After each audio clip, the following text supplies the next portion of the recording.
ಮೇಷರಾಶಿಯವರಿಗೆ ಈ ಸೂರ್ಯ ಭಗವಾನರು 10ನೇ ಮನೆಯಲ್ಲಿ ಸಂಚಾರ ಮಾಡ್ತಾ ಇದ್ದಾರೆ ಹಾಗೂ ಮಗನ ಮನೆಗೆ ಸಂಚಾರ ಮಾಡ್ತಾ ಇದ್ದಾರೆ. ಇದರಿಂದ ಎಷ್ಟು ಶುಭ ಫಲಗಳು ಕೂಡ ಸಿಗುತ್ತೆ ಅಂತ ಕೇಳ್ತದ್ದು.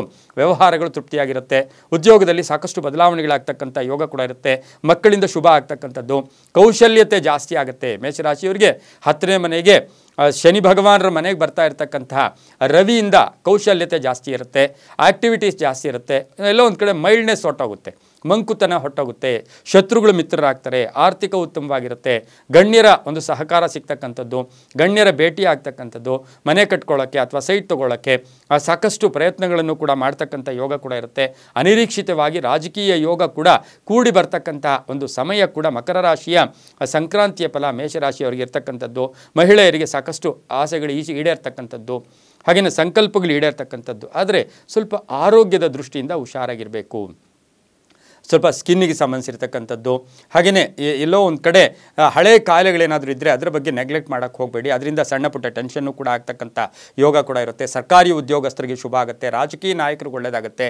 ಸೂರ್ಯನು ಆತ್ಮಕಾರಕ, ಶಕ್ತಿಕಾರಕ, ಹಾಗೆಯೇ ನಾಯಕತ್ವವನ್ನು ಕೊಡ್ತಕ್ಕಂಥ ಸೂರ್ಯ ಮೇಷರಾಶಿಗೆ ಸಾಕಷ್ಟು ಶುಭ ಫಲಗಳನ್ನು ಕೊಡ್ತಾನೆ.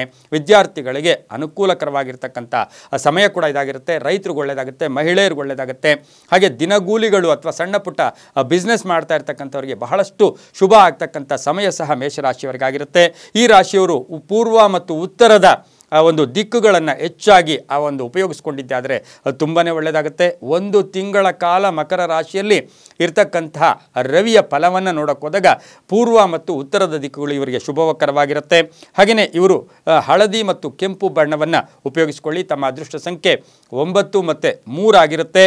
ಈ ರಾಶಿಯವರು ಓಂ ಆತ್ಮರೂಪಿಣೇ ನಮಃ, ಓಂ ಆತ್ಮರೂಪಿಣೇ ನಮಃ ಈ ಮಂತ್ರವನ್ನು ಪ್ರತಿನಿತ್ಯ ಜಪ ಮಾಡೋದು, ಸೂರ್ಯ ನಮಸ್ಕಾರ ಮಾಡ್ಕೊಳ್ಳೋದು.